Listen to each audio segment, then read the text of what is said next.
Saludos amigos, en sus receptores, su programa de los martes a esta hora, Consulta Participativa, donde como siempre trataremos de llevarle informaciones y algunas que otras orientaciones de interés general y de interés para toda la familia. Estamos aquí en su programa Consulta Participativa, que como cada martes llega a ustedes a través de Carivisión, canal 26 de Claro, 26 de Tricón y 16 de Aster, y también nos pueden seguir a través de la web www.carivision.com.do. Amigos, esta es una tarde donde tendremos que retomar nuestros comentarios anteriores en relación con lo que pasó lamentablemente con la niña Carla Maciel. Y digo tenemos que retomarlo porque se han dado una serie de situaciones con adolescentes, con niños en el país, e inclusive estaba circulando en las redes sociales una advertencia de un reo, según vi en las redes sociales, donde llamaba la atención de que los niños eran el objetivo de los delincuentes porque por adultos no se pagan secuestro. También dice este presidiario, este reo, que si ven a un niño en la calle con un papel en la mano y con una dirección escrita, y que el niño le muestra que está perdido o que no conoce la dirección y que le pide que lo lleve, que se abstengan de hacerlo, porque este es uno de los trucos para que usted, como buen ciudadano, como buen ser humano, pues acceda a llevar a este niño, y ahí los delincuentes cometen contra usted sus fechorías. Este caso de ahora, este lamentable caso de dos niñas que se suicidaron recientemente, es un caso que debe llamarnos, como decíamos en el programa anterior, a reflexión. Y debe llamarnos a reflexión porque los padres, los familiares, los adultos, los encargados de orientar a la juventud de hoy día, tenemos que poner un poquito más de nuestra parte. No quiero ni estoy culpando a nadie de esta desgracia. Lo que estoy diciendo es que ciertamente hay que poner un poco más de nuestra parte para proteger nuestra adolescencia, que hoy día tiene acceso a la comunicación, a la información de manera casi ilimitada. La niña Angie Paola García López, de 18 años, se suicidó el 18 de este mes en Santo Domingo. Y su prima Nicole Antonia Nova López, de la misma edad, lo hizo el 23 de este mes en la comunidad de Pescadería del municipio de Fundación, de donde ambas eran nativas. Hay una serie de especulaciones en relación a estos hechos y una cantidad de comentarios. Los padres atribulados han dicho, y los familiares, que creen que estos dos suicidios tienen correlación en el hecho de que se está jugando un juego entre ciertos núcleos de adolescentes y que el que pierde el juego se mata. Esto es horroroso escucharlo de la voz de estos familiares de estas adolescentes. Y retomo el caso porque no creo que un simple juego de red social o de grupos de adolescentes induzca de manera tan fácil a una joven de 18 años a suicidarse publicando antes en las redes sociales: es bueno morir así tranquilo sin molestar a nadie. Esto hay que verlo y ver qué pudo haber estado sucediendo en la mente de esta adolescente. Insisto, y he venido diciendo que tengo la casi certeza de que los ritos satánicos y de diferentes sectas religiosas en nuestro país están haciendo un daño tremendo a nuestra sociedad, y por eso le pedí a las autoridades que investiguen profundamente y señalaba que ciertamente nuestra sociedad necesita sosiego, porque con casos como estos, dos adolescentes, una se graduaba al otro día de cometer suicidio. Es, señores, sencillamente lacerante. Creo que como vemos que jóvenes adolescentes en los Estados Unidos y en otras naciones del mundo son conquistados por el fundamentalismo árabe para que ataquen a sus congéneres, a sus amigos, a seres humanos indefensos, matando en nombre de Alá. Creo que nuestras autoridades tienen que poner atención especial y no ver como un simple hecho cotidiano estos dos lamentables suicidios. Los padres, a ellos nuestra condolencia, y sabemos que no hay nada que pueda satisfacer ni calmar su dolor, pero también a la vez exhortarlos a ellos y a todos los padres, abuelos, tíos, tías, hermanos, hermanas adultas, a que vigilemos un poquito más de cerca. En un programa anterior, mi compañero Robinson Bade se refería justamente a que él es padre de una adolescente de 13 años y él reclamaba en su exposición justamente un poco más de atención de parte de nosotros los adultos. Creo que este llamado de atención, esta tragedia, tiene que llamarnos a reflexión. Compartimos, consulta participativa comparte el dolor de los padres y de la sociedad dominicana por este horroroso y penoso hecho. Amigo, por otro lado, hoy hubo un tapón tremendo en la parte oriental del país, de la capital dominicana, específicamente el puente flotante.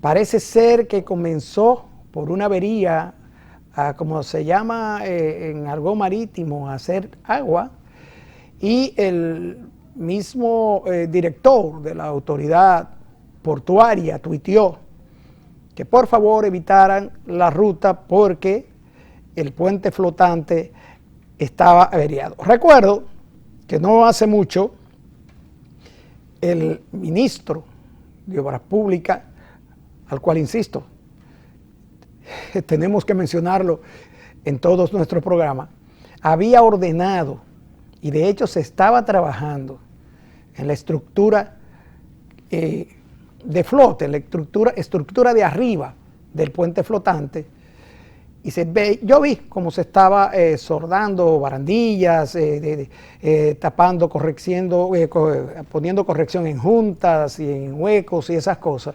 Y cosas de la vida, un puente que vino al país, fue traído al país provisionalmente hasta que concluyera y se inaugurara el puente Juan Bosch, pero la demanda creciente del tránsito y de los usuarios pues obligó a que esta estructura pues se le diera uso permanente. Sabemos que está en un lugar donde la ría sale al mar y la sal y el salitre pues hacen sus estragos en las estructuras metálicas. Pero de todos modos, fuimos informados de que el Ministerio de Obras Públicas, en la persona del ministro licenciado Gonzalo Castillo, tomó acción de inmediato y se iniciaron los trabajos de solución del problema en ese puente que le llaman la Barcaza. Esperamos que esta avería no sea nada mayor y que podamos tener en servicio esta estructura que ciertamente ya se hace imposible el tránsito si esta estructura no está en servicio. Amigos, vamos a una pequeña pausa y retornamos de inmediato con otros comentarios. Volvemos en breve.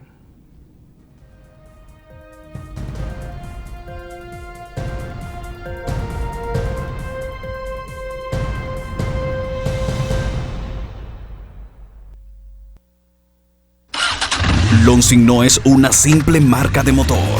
Lonsing es más calidad, más servicio, más garantía, más variedad, más respaldo en piezas y servicios, mejores diseños y los mejores precios del mercado. Reventa 100% asegurada con tecnología japonesa. Lonsing, más que una marca de motor, una marca mundialmente famosa. Búscalo en nuestros distribuidores autorizados en todo el país. Lonsing, distribuidor exclusivo, Motores del Sur.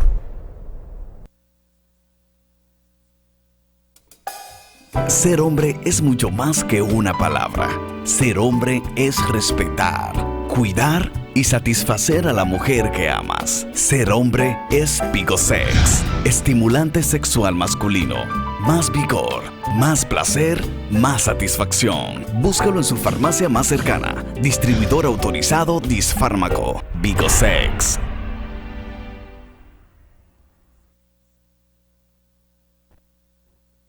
Llega a República Dominicana Basdengs Pinturas, más que una tienda de pinturas. Somos especialistas en aplicación de pinturas, filtraciones de techos y pintura en general, con una filosofía y un personal orientado a nuestros clientes. 2 años de garantía en todos nuestros proyectos, precios de fábrica y productos de alta calidad. Basdengs Pinturas, más que una tienda de pinturas. Para más información, 809-330-3235. Una empresa del grupo Basdengs Business.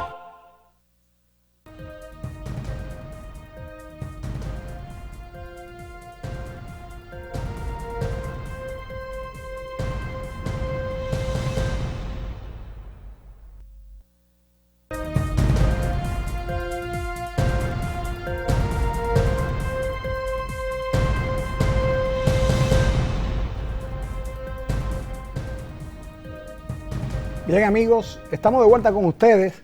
Le damos la bienvenida a nuestro compañero Robinson Báez, que según una paloma mensajera que nos llegó esta tarde, estaba grave con el virus de la gripe. Robinson, buenas tardes. Muchísimas gracias. Hay una situación de salud con el tema del virus que está bastante delicado. Mira, en la tarde de hoy, tomando en cuenta el comentario que hacías del asunto del puente flotante, se están habitando muchos tapones para las personas que regresan de la Eso es, sí. Y por lo visto ese puente juega un papel preponderante en lo que es el flujo vehicular de la ciudad de Santo Domingo. E inclusive crea un antecedente puntual, joven, que van a tener que hacer 1 o 2 puentes adicionales para poder mover ese flujo vehicular que circula en ese tramo de la carretera. Bueno, realmente, Robinson, hay muchos proyectos, hay varios proyectos de puente. Lo que pasa es que realmente un puente no es una estructura de $2, ¿sí? Es una estructura costosísima, y hemos visto que hay medidas que deberían tomarse en función de controlar el flujo vehicular y la entrada de vehículos indiscriminada al país. Se ve solamente como un punto de negocio, pero realmente, Robinson, la cantidad de vehículos que ingresan al país y lo que están en patios, en dealers, que no están en las calles, es inmenso. Y eso es lo que uno ve solamente aquí en la ciudad de Santo Domingo. Si te mueves al interior, No, de San Francisco, Bonao, Santiago, tremendo. La Vega, se ve unos patios vehiculares bastante amplios. Sí. Mira, lo que se observa hoy en día es que lo que es el flujo de los vehículos en la ciudad de Santo Domingo ya no era pico. Recuerdo que traemos un experto en el tema del tránsito acá en el país, y vimos también en ese aspecto la necesidad que era de hacer un tránsito inteligente en el ciclo de lo que es el parque vehicular de la ciudad, y que permita que ya ese ciclo de horas pico, nosotros podamos bajar también esa tasa de estrés. Es estresante manejar en la ciudad. De hecho, nosotros entrevistamos aquí a dos brillantes arquitectos, al arquitecto José Enrique del Monte, Soñé, lo entrevistamos y él y un compañero arquitecto que lo explicaron en nuestro programa, tienen un estudio y un plan maravilloso para el asunto del tránsito inteligente dentro del área metropolitana. Es importante. Ellos tienen un estudio y déjame decirte que decía anteriormente que no puedo dejar de mencionar al ministro, la hormiga atómica, porque, y decía en el programa anterior que yo no soy político, nunca he tenido los méritos de trabajo político, por lo que no podía optar por ningún cargo electivo. Pero desde que el ministro Gonzalo Castillo está dirigiendo el Ministerio de Obras Públicas, me ha despertado el interés, porque con un ministro así no hay alcalde que fracase. Digo esto porque podemos ver que desde el kilómetro 12 de la autopista 30 de Mayo hasta exactamente frente a la Cancillería, el Ministerio de Obras Públicas hizo una serie de remodelaciones y de cortes viales y de curvas para doblar inmensa. Y vimos que el alcalde del Distrito Nacional, quien me parece, esta es una opinión personal, Robin, que no es un joven de recibir que le bajen raya. Parece ser que el joven tiene sus pensamientos propios y ciertamente llegó al Cabildo de la capital con su plan, anunció el rescate del malecón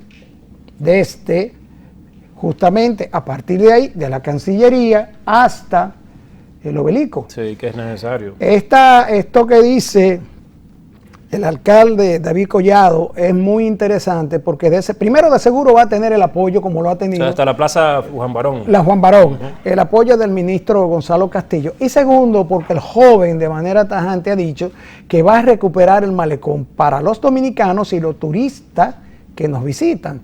Y este rescate es importante. Pero lo más importante que dijo, a mi juicio, fue que en 4 meses habrá sacado definitivamente los camiones del malecón. Es un reto.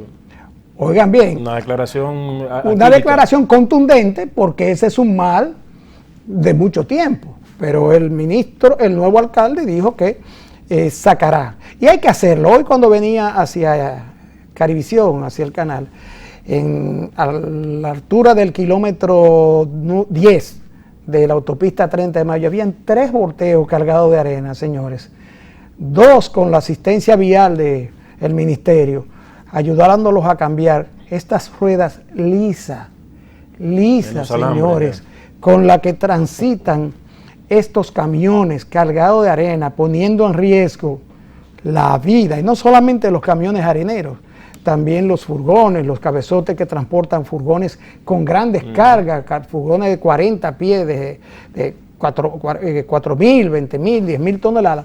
Entonces, esto pone en riesgo la vida de todos los dominicanos. Entonces, enhorabuena al alcalde David Collado y felicitaciones por esa decisión de rescatar el malecón para los dominicanos y para los turistas, que a propósito, hoy es el Día Mundial del Turismo, y tú hacías unas anotaciones puntuales en el otro programa, y me permito decir que debemos agradecer, y agradecemos el esfuerzo que ha hecho el señor presidente, la presidencia de la República, en cuanto es el soporte, el apoyo del turismo. El presidente, su última visita sorpresa fue en Las Terrenas.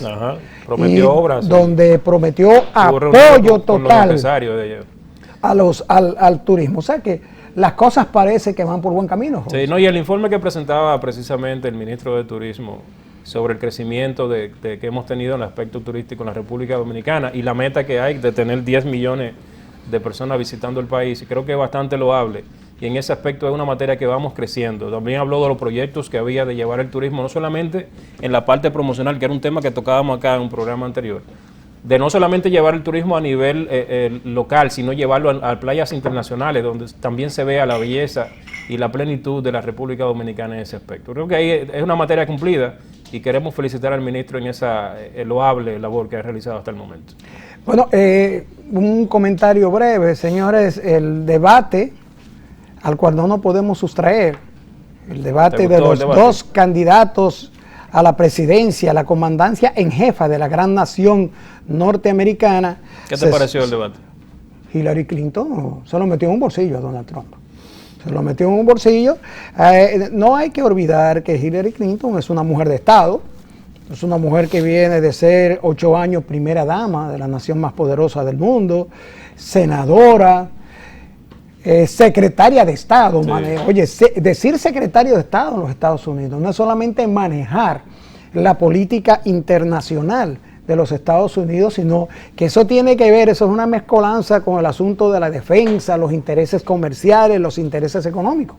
Esta dama, con una cabeza muy bien puesta y con mucha calidad, demostró una vez más que la esperanza de los norteamericanos y de los americanos no está perdida, porque ojo con Donald Trump, que incide en la política norteamericana por primera vez en este torneo electoral. Sí, es así. Y se olvida Donald Trump que esa gran nación es tan inmensamente grande y poderosa justamente porque es una nación de inmigrantes. Los Estados Unidos es una nación de inmigrantes. Es la colectividad inmigrante que le ha dado con sus esfuerzos y su trabajo y su sudor a los Estados Unidos esa grandeza. El aporte del inmigrante a los Estados Unidos es respetado por el gobierno de turno en los Estados Unidos y debe ser respetado por todos, porque insisto, la nación más poderosa del mundo tiene poder y es un poder que ha venido compactándose desde la formación de aquellas 13 colonias, 13 provincias que se constituyeron cuando se constituyeron los Estados Unidos de Norteamérica, por allá por el año de 1776, si no mal recuerdo. O sea que, gracias a Dios que Hillary Clinton está en primer lugar, un sondeo de CNN le dio un 62-27. Este señor, ojo, si no podemos y vemos el debate con calma, en los primeros 15 minutos él se refirió a los mexicanos en más de 15 ocasiones. O sea, que las expectativas del migrante mexicano que ha dejado el forro en los Estados Unidos, en el campo mayormente, es muy triste si este señor coge la comandancia en jefe de la nación más poderosa del mundo. Mira, yo soy participante, te lo dije abiertamente, de Donald Trump, pero hay varios aspectos positivos que se deben señalar en la participación de Hillary. Se vio una persona muy lozana, con una piel y un buen tratado en su imagen, y el porte que presentó, el lenguaje no verbal, fue muy elevado, realmente estuvo por encima de la comunidad, del confort que se dejaba ver en la posición de Trump, y eso dejaba también un mensaje a las personas que estaban viendo el debate de que era una persona con peso. A lo inverso de Donald Trump, que se veía como si estuviera en su casa, en cierto modo, y eso no le favoreció mucho. Uno de los errores también que cometieron los asesores de Trump, desde mi punto de vista, es que trataron de llevarlo a él al nivel de ella, no dejarlo en sus aguas. Fíjate que el lenguaje de él fue muy soez, muy tranquilo, muy relajado, y en ningún momento avasalló a Hillary. Es que él concentró, Robinson, en un error. Él concentró en el inmigrante, en un aspecto, a mi juicio, racista, y en los 30 años que ha estado esta dama en el poder y que ella no ha hecho nada.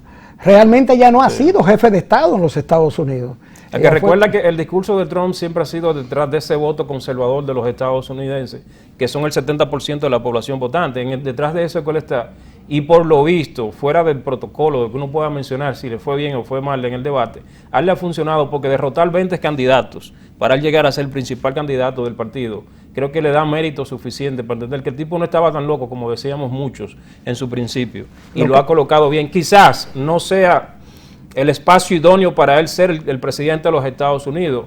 Tiene capacidad de más en ese aspecto, pero en este debate Hillary en su postura, el lenguaje y la manera como se expresó, el speech que ella manejó también, entiendo que le dio mayor nivel a él. No y es mi candidato, sí, para que estemos claros. No es lo mismo tú comprar bonos basura y tú incursionar en un mercado inmobiliario moribundo y en vía de quiebra en una nación poderosa y con unos millones, tú hacer compras de oportunidad, incursionar en negocios de oportunismo, que tú correr por la presidencia de la nación más poderosa del mundo. El dinero no hace la figura, el dinero no la hace la figura. La figura y el carisma es algo que los individuos tenemos que demostrar a nuestro congénere y conquistarlo con realidades, verdades comprobables. No es porque yo tengo mucho dinero, es que yo tengo muchas cosas en intención de ofrecerte que te pueden beneficiar y que tú estás a la expectativa de ellas. Eso es así. Mira, desde el momento en el cual JP Morgan le puso dinero a la Reserva Federal de los Estados Unidos, yo he mantenido siempre la tesis de que el establishment lo manejan las grandes empresas en esa nación. La tesis que yo siempre he visto, y quizás es lo que ha llevado a Trump donde él está, es que esos grandes poderes, esas manos ocultas que se manejan detrás de la política de los Estados Unidos, es lo que le empuja a él. Fíjate, inclusive recientemente la BBC publicó los principales empresarios o multimillonarios de los Estados Unidos que están detrás de cada uno de los candidatos de manera pública. Y ahí tú ves figuras que tú dices, oh, mira qué bien, o mira qué mal, que está apoyando esto o cual candidato. Sí, pero acuérdate que la corriente republicana lo que hizo fue en la época de los Bush, fue que proteger y crear estamentos y clúster de negocio, inclusive para el vicepresidente Dick Cheney. Ojo, eso es lo que los republicanos tienen en su trayectoria. Ellos fueron que invadieron a Irak y miren los resultados hoy día. Sacaron de un inbornal a Saddam Hussein y lo mataron.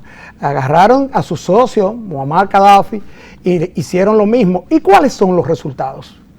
¿Cuáles son los resultados de esos pasos trágicos que dieron los republicanos en el poder en Estados Unidos? Han sido tan funestos estos resultados que todavía hoy existe ISIS. El problema del Medio Oriente no se soluciona ni está en vía de solucionarse. Amenaza esto con provocar una conflagración mundial y los resultados fueron solamente de negocio. ¿Para quién? Para millonarios republicanos que hicieron su agosto con esa situación. Recuerda que hay una frase muy popular en los Estados Unidos, Oberman, que es money talk.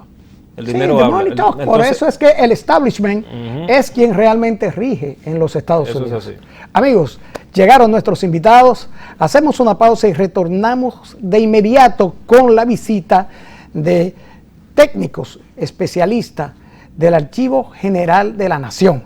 Vamos a ver cuáles son los beneficios, cuál es la razón de ser de esta importante entidad dominicana. Retornamos en breve.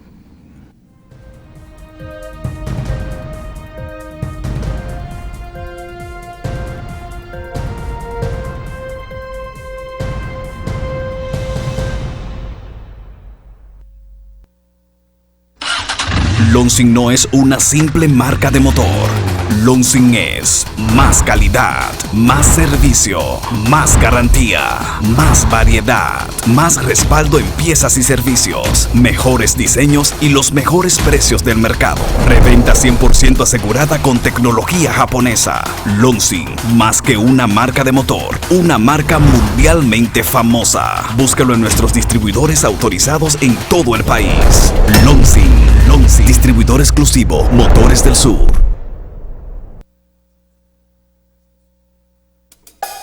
Ser hombre es mucho más que una palabra. Ser hombre es respetar, cuidar y satisfacer a la mujer que amas. Ser hombre es Vigosex, estimulante sexual masculino. Más vigor, más placer, más satisfacción. Búscalo en su farmacia más cercana. Distribuidor autorizado. Fármaco Vigosex.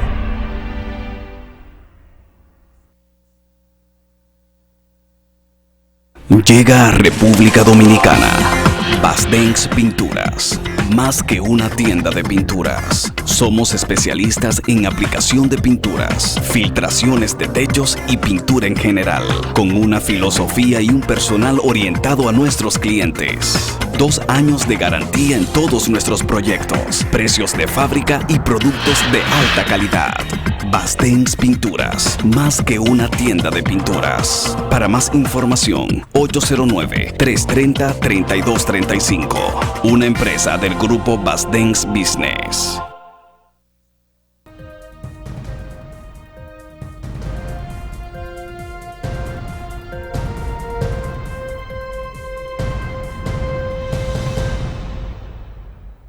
Bien, amigos, como decíamos anteriormente, creo que nos escuchamos inclusive en el aire, tenemos a Pedro Pablo de la Cruz y al señor Daniel, encargado de publicaciones. Eso me llama poderosamente la atención. Y el señor Pedro Pablo de la Cruz, de archivo, de lo que vamos a hablar. Correcto. Buenas tardes, bienvenido. Y hay una pregunta obligada. ¿Qué es el Archivo General de la Nación? Gracias, Osperman, gracias, Robinson, por la invitación y por la oportunidad que ustedes le brindan al Archivo General de la Nación de poder llegar hasta sus televidentes y decirle algunas cosas interesantes que se hacen allí. Bueno, hay que comenzar diciendo que el Archivo General de la Nación es la institución del Estado que tiene la función de ser el órgano rector del Sistema Nacional de Archivos. Y como ente, pues tiene también la misión de reunir, organizar, custodiar y difundir lo que se llama el patrimonio documental de la República Dominicana. ¿Cómo le llega al Archivo de la Nación ese patrimonio? Básicamente a través de las instituciones públicas, pero le puede llegar a través de entidades privadas, o sea, familias. Pedro Pablo, ¿hay una ley que obliga a las instituciones públicas a remitir al Archivo General de la Nación sus documentos y se cumple? Bueno, originalmente la ley que organiza el Archivo General de la Nación es la 912 del año 1935, sí, que en ese momento estableció la organización de esa institución. Pero andando el tiempo, como pasa en muchas legislaciones, cayó en la obsolescencia, es decir, quedó vieja la ley. Y entonces en 2008 se crea una nueva ley, que es la 48108, que establece los parámetros, ¿verdad?, de la archivística nacional y crea unas instancias importantes para lo que es el patrimonio documental del país. La Ley General de Archivos efectivamente le establece la obligatoriedad a las instituciones de transferir sus fondos al Archivo General de la Nación. Ahora, ¿cuándo se transfieren esos fondos? Bueno, cuando ya esa documentación ha agotado su trámite en cada una de las instituciones, ha permanecido por un plazo que establece la ley y luego que esa documentación adquiere un valor secundario. Secundario no porque no tenga importancia, sino porque adquiere otros valores distintos a lo que tiene la documentación cuando se crea, que son, por ejemplo, los valores administrativos, los valores fiscal, valor testimonial y valor contable. Una vez que ya la documentación perime su trámite y agota esos valores, entonces adquiere el valor secundario, que va desde el punto de vista de la investigación. Que ahí es cuando cultural. Se constituye en documentos de valor primario, porque ahí es donde entran a formar parte de documentos históricos. Perfecto, entonces es como el Archivo General de la Nación, es el archivo histórico del país, igual que los demás archivos históricos de los demás países. Entonces tiene la misión de recabar esa información. ¿Para qué? Bueno, para el uso de la ciudadanía, porque ya esa documentación con un valor histórico se constituye en un patrimonio y sirve para la investigación, pero además esa documentación se constituye en lo que es el elemento clave para conocer el pasado de nuestro país. Es muy interesante. Pero Pablo, hoy en día contamos con una población que prácticamente el 50% son de los millennials, o sea, los jóvenes que están por debajo de los 40 años son muy tecnológicos. Ir al Archivo Nacional de la Nación sería un poquito tedioso para esa generación. no estoy diciendo que sea malo, sino que lo van a ver así. ¿Hay algún proceso en el cual esos documentos están en digitalizarse, en que estén en línea, que se puedan ver? Precisamente, fíjate, el archivo, aun cuando una de sus misiones es conservar la documentación histórica, pero también maneja la tecnología. Hay un área de tecnología allí que se encarga de la digitalización de toda esa documentación. Y de hecho, ya los fondos documentales, que se refieren al conjunto de documentos que las instituciones públicas, básicamente algunas privadas y entidades, personalidades y familias, transfieren los documentos allí, pues esa documentación es sometida a varios procesos. Los procesos archivísticos que va desde la limpieza, pues los documentos no llegan a veces. La limpieza y conservación del documento. Limpieza, la documentación se clasifica, se identifica, se describe, es decir, para saber lo que hay ahí. Hay todo un procedimiento. Un procedimiento en cada una de esas áreas especializadas con las que cuenta el Archivo General de la Nación. Y la etapa final es la digitalización. El archivo está inmerso en un proyecto hace tiempo de digitalizar la documentación que guarda en sus depósitos y alcanza ya un número grande de imágenes, de documentos digitalizados. Esa documentación, después que se digitaliza, es sometida a un proceso de limpieza digital, ¿verdad? Sí, sí. De depuración para poderla colocar en la página web, colgar en la página web. Hoy en día el archivo dispone de millones de imágenes, de documentos, fotografías que están disponibles al público. Es cierto que hay más de 20 millones de imágenes digitalizadas. Se habla ya de 45 millones de imágenes que hay disponibles y están en la página web, que se puede accesar a ella a través de la www.agn.com.do. En Google buscan Archivo General de la Nación. Es correcto, sí. No, entonces, porque yo tenía la confusión. La gente pensaba o piensa en el Archivo General de la Nación como un lugar donde se llevan cajas de documentos porque no le caben en los lugares a la gente, a las instituciones. Mira, limpia eso, mándalo al archivo. En una oportunidad, hace unos años, yo oí a alguien que dijo, no, por toda esa caja, espérate, no tenemos que quemar todo eso, no hay que gastar cuarto. Coge todo eso, mételo en un camión y mándalo al archivo. Entonces, el concepto errado, por lo que ustedes están explicando, por eso mi interés de que ustedes vinieran a explicarle a nuestros televidentes, el concepto errado era de que es una entidad infuncional y que de nada valía, o sea, de que nada servía. Bueno. Y por lo que usted dice, y por lo que he investigado, Daniel, ese sistema de publicación de ustedes, hábleme de eso, porque eso es para mí increíble también. No, incluso teniendo en cuenta lo que estaba explicando Pedro Pablo de la página web que tiene el archivo, esa página hospeda la Biblioteca Digital Dominicana, que incluye una cantidad digital dominicana, que incluye una cantidad muy grande de libros, todos digitalizados, e incluso libros desde principios de siglo, que puede ser fácilmente consultado a través de la página web, no solamente libros, hay también periódicos. Hoy mismo en la Feria Internacional del Libro de aquí de Santo Domingo se va a presentar un proyecto que se viene trabajando hace alrededor de un año, quizás un poco más, que es el proyecto de prensa, que se está digitalizando una cantidad de prensa importante de los años 50 y pico, 60, algo así, que se ponen en la página web y que son de fácil acceso también para consultar noticias, acontecimientos, etcétera. Es decir, que es muy viable este procedimiento de digitalizar y de poner al servicio de la población a través de Internet toda esta documentación. Esto un poco se complementa con la publicación del libro físico.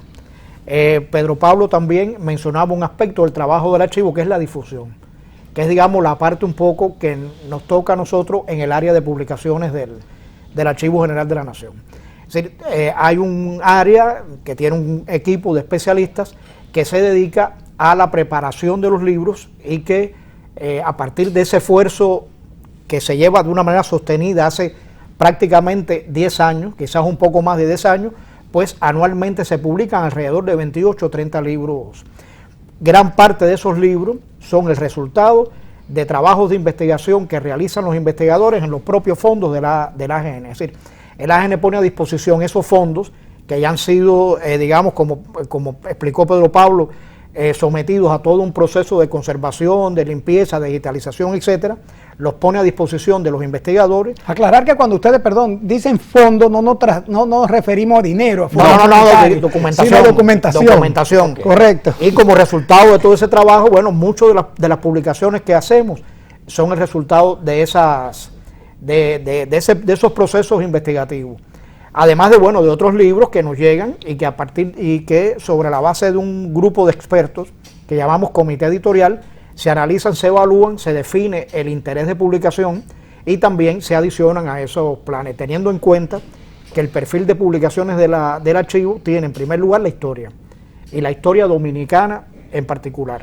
También puede abordar cualquier otro periodo histórico, pero siempre relacionado con la historia de República Dominicana, y también algunas publicaciones que tienen que ver con la archivística propiamente, es decir, con la disciplina que en definitiva trabaja el archivo y que además asesora a lo largo del país.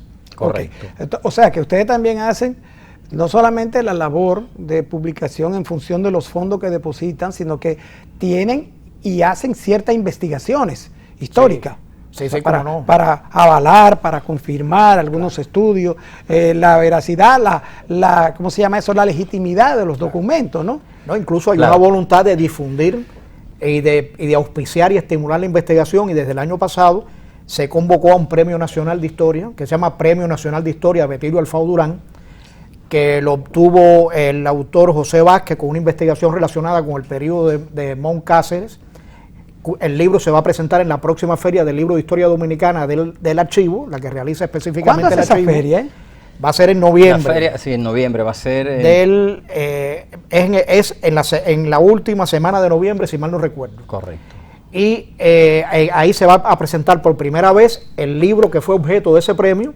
Y ya de hecho, si visitan la página web del archivo, van a ver la convocatoria a la segunda edición de este Premio Nacional de Historia. Así que también hay una voluntad de fomentar la investigación dirigida básicamente a investigadores jóvenes. Eso es importante. ¿A investigadores? Jóvenes, aunque también se toman en cuenta investigadores de más edad, pero hay un acápite que trata de dirigirse básicamente a investigadores jóvenes. Eso es importante. Sí, a eso iba, porque el uso de la juventud dominicana, en sentido general primero y después específicamente en el estudiantado y de ciertas carreras, ¿qué continuo y qué provecho real se le da a todo lo que ustedes ofrecen en el Archivo General de la Nación? Bueno, el Archivo General de la Nación tiene la sala de atención a usuarios, que es el área donde se da el servicio al público. ¿Y quiénes van allí? Bueno, básicamente educadores, investigadores, historiadores, profesionales de diferentes ramas, público en general y estudiantes. ¿Y qué consiguen allí? Bueno, toda la disponibilidad que tiene el archivo en términos documental, que puede ser documento físico para la consulta y documento en base digital que a veces lo solicitan y entonces se le provee a través de puede ser a través de un CD, puede ser a través de una memoria y eso. Es decir, están disponibles esos documentos, esos fondos al público. Básicamente estudiantes, profesionales y toda la persona que tenga interés de ir allí a buscar investigación y consultar. Pero dentro de los servicios múltiples que ofrece el Archivo de la Nación, decía Upperman, está la asesoría. O sea, es una labor, digamos, hacia afuera. Y es una labor fundamentada en la ley 48108, que el archivo tiene como misión de que asesorar a las instituciones del Estado, básicamente, y aquellas privadas, en la organización de sus documentos. Es decir, en la creación de lo que se llama un sistema institucional de archivo, que busca... Ustedes asesoran. Correcto, todas las instituciones. Tenemos una demanda extraordinaria. Asesorar a las instituciones en la organización de sus fondos documentales. ¿Qué implica eso? O sea, crear un sistema institucional de archivo para la gestión adecuada de sus documentos. Durante décadas, el país, las instituciones han caminado al revés en términos del manejo documental y en ocasiones los documentos están disponibles, ahora no están en la mejor forma de poder servirle a la ciudadanía. Incluso tenemos una ley, que es la ley 200-04, que permite el acceso a la información pública a los ciudadanos. Entonces esa ley se creó antes que la del archivo. Sin embargo, hay instituciones que no pueden ofrecer la información que se les solicita. No tienen organizada. Porque no tienen sus documentos organizados. Entonces, en esa parte interviene el Archivo General de la Nación dándole la asesoría, que implica realizar una inspección en sus áreas de archivo para conocer la realidad, las condiciones y el ambiente en que manejan sus documentos. Y luego entonces se le rinde un informe, se le dan recomendaciones puntuales en ese sentido para la mejora continua del manejo documental. Entonces es una de las labores de las tantas que tiene el Archivo General de la Nación. Decía Daniel ahorita, por ejemplo, en cuanto a la digitalización, para que ustedes tengan una idea, por ejemplo, el Archivo General de la Nación conserva más de 2 millones de imágenes, fotografías, pero en términos de la hemeroteca, que es el área que guarda, organiza y conserva los periódicos, revistas y demás publicaciones. Los documentos físicos. Correcto, están ahí en orden, encuadernados y demás, y están en la base digital. Y estamos hablando de alrededor de 60.000 ejemplares de periódicos, de los periódicos de circulación nacional, del presente y de épocas pasadas. ¿Hasta qué año cubre ese? Bueno, la digitalización en que se embarcó el Archivo de la Nación abarca de los años 1930 hacia atrás. Esos documentos están digitalizados, pero el proceso de digitalización continúa con los fondos que ha ido recibiendo el archivo por transferencia de las instituciones. Bueno, ahí tiene que estar digitalizado el periódico La Verdad de San Cristóbal, que fue el primer periódico de mi abuelo, don Antonio Opelman. Correcto. Del cual tengo varios ejemplares. Bueno, allá tenemos, por ejemplo, allá se tienen ejemplares del primer periódico diario que circuló en La Nación, que fue el Telégrafo Constitucional de Santo Domingo, que creó Antonio María Pineda el 5 de julio.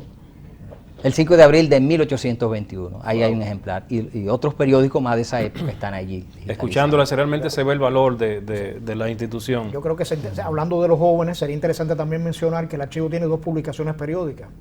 Una de ellas es el Boletín del Archivo General de la Nación, que sale cada hasta el 2015. Hasta el 2015 yo lo he visto. No, sigue saliendo. Sigue saliendo. Pero yo lo he visto hasta el 2015. Pero ha continuado. Y tiene una revista que se llama Memoria de Quisqueya, dirigida a los estudiantes, que se hace en conjunto con el Ministerio de Educación e Info2 y se reparte a todas las escuelas del país, dirigida con temas históricos a estudiantes. Eso iba a preguntarle, ¿se hacen trabajo? Porque veo que ustedes tienen una unidad de certificaciones, un centro de servicio al ciudadano, un centro de alquiler de auditorio, un centro de información. ¿Se envían en estos boletines información seleccionada para los distintos estamentos de la educación nacional? O sea, supongamos facultades de ciencias sociales, de la universidad, educación primaria, educación básica. ¿El archivo en estos boletines toma en cuenta la educación nacional? Bueno, claro, cuando el tema merece, ¿verdad?, ser difundido como parte de la labor del archivo, pues se recogen en estos volúmenes y la ciudadanía puede consultarlo. Cada boletín de eso resume un conjunto de temas relacionados con la educación, con la historia, con la investigación, con temas diversos referentes de la República Dominicana. Pero hablaba también Opelman de las certificaciones. Es un servicio que da el Archivo General de la Nación. ¿Qué certifican? Bien, aquellas personas que han trabajado en las instituciones públicas y que de alguna manera no tienen el récord de años servidos. Entonces, el Archivo de la Nación, si el documento o la documentación referente a esa institución del que va a solicitar están allí, le emite una certificación diciéndole cuánto tiempo sirvió, cuánto tiempo trabajó en cada una de esas instituciones. ¿Y es aceptada? ¿Tiene fe pública? Claro, tiene fe pública, es utilizada para los fines de pensión, jubilación y demás empleados que van allí. Pero el archivo también tiene una labor de formación y capacitación archivística. ¿Para quién? Para los recursos humanos de las entidades que producen documentos. Y en esa labor de formación hay unos cursos de introducción a la archivística en la que los participantes reciben capacitación en base a 5 o 6 temas que incluye la ley de archivos, que incluye los archivos de gestión, que incluye los archivos centrales, que incluye la transferencia documental e incluso hasta la ética archivística. En ese sentido, el archivo ha realizado varios cursos en ese sentido, porque se programan para cada año alrededor de 10 cursos de introducción a la archivística, destinados a las instituciones públicas y privadas. Pero también ha realizado cursos de nivel superior, como es el Diplomado en Archivística, que contiene los mismos temas, que se imparten en el nivel inicial, pero ya más ampliado. Y están impartidos esos cursos por profesionales, educadores de diversas áreas y formados en la archivística.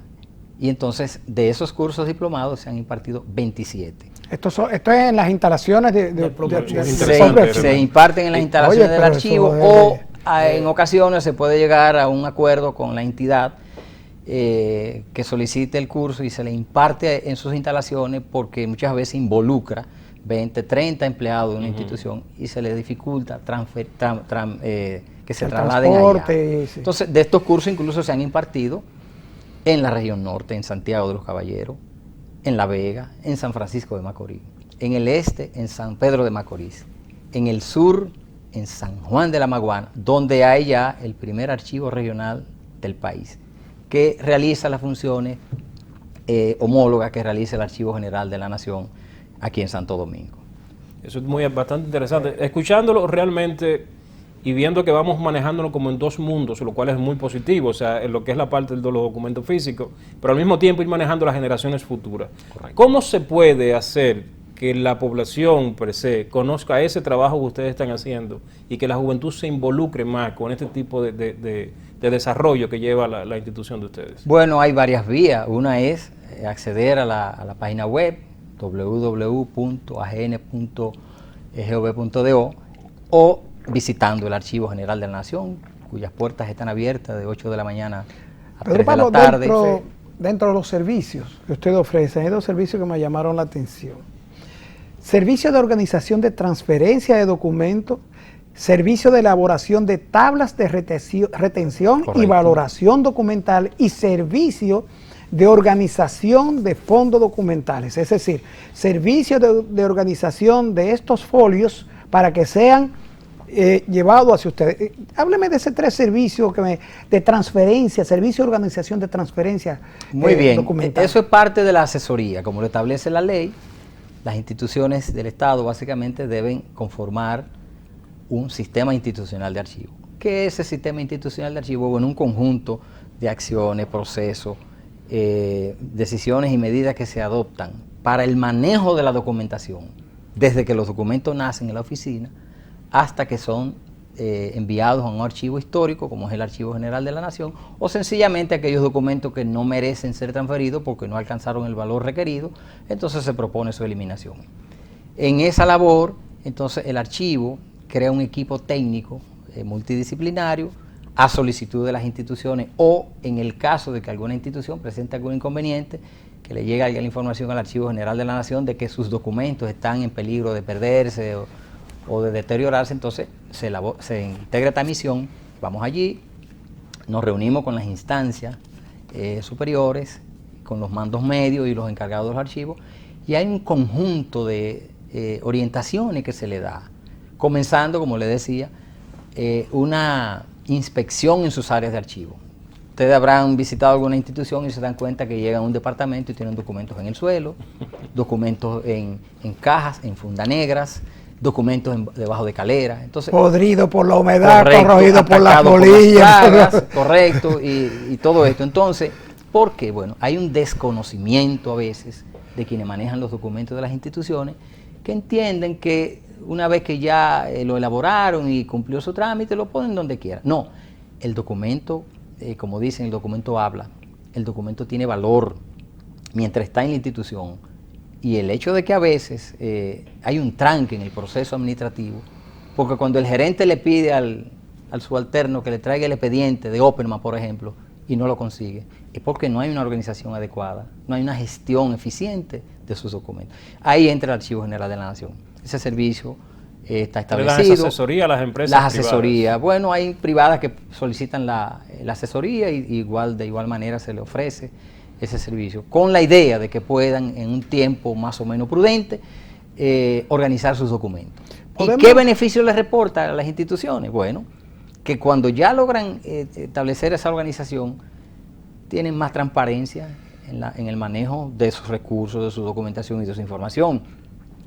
Emplean a veces menos recursos y hasta quizás menos trauma en servir la información primero a la propia institución y después a la ciudadanía que también demanda esa información. Pedro Pablo, como todo en la vida, el modernismo pues tiende a sustituir muchas cosas. Yo siempre dije que la Internet a la larga se iba a constituir, un ejemplo, en aliado de las instituciones postales, por el asunto de que todo el que genera una transacción virtual, toda transacción virtual genera un envío físico. Cierto. Entonces, podríamos decir que la era de la digitalización, de la era digital, le resta en la mente de las personas valor al documento físico. Bueno, quizás yo no creo que les reste. Lo que quizás, por ser una vía más expedita y probablemente más rápida de la consulta, por eso el archivo integra la tecnología en su proceso de servicio como debe de ser. Información. Lo que sucede, ahora bien, toda la documentación que está en la web, de alguna manera es una documentación física, básicamente, porque hay normas que establecen lo que se llama la complementariedad de los archivos. Los archivos físicos, que alude al papel, que alude a los CD, que alude a las fotografías, y el archivo digitalizado. Entonces, hay una complementariedad, no debe haber un divorcio. La tecnología es un auxilio extraordinario para el manejo documental en las instituciones.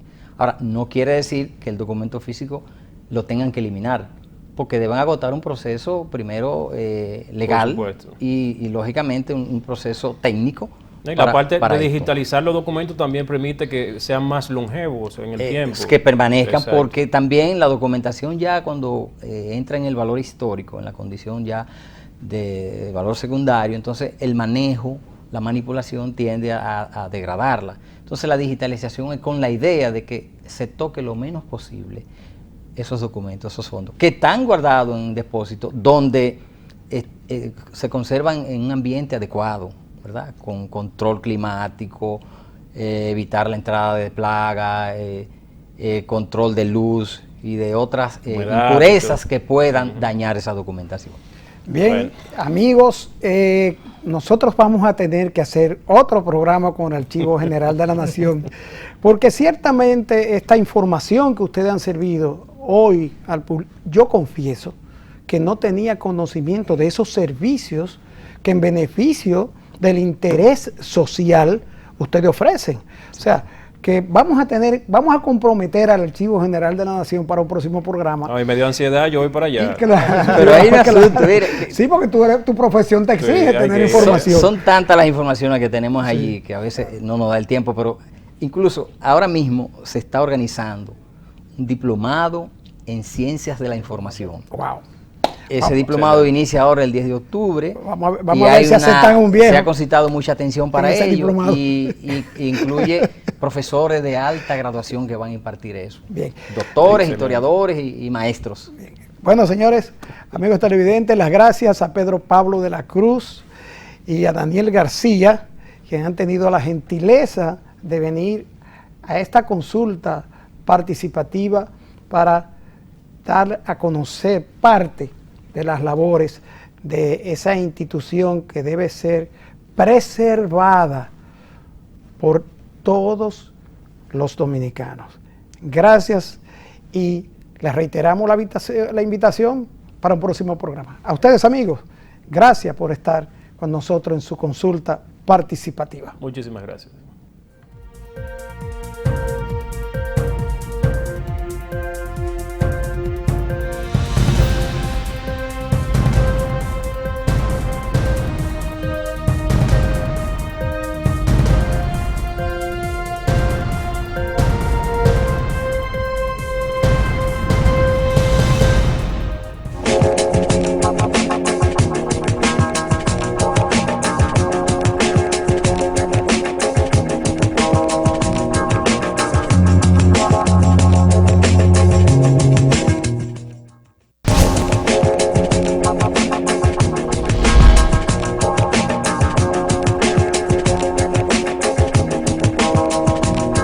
¿Están esperando que yo saque los dientes? Pues no, se lo voy a deber. Pero desde que tengo Viva, hablo tanto que me he quedado sin voz. Los minutos de celular me salen hasta un 30% menos. No pagas roaming y hablo gratis por las noches.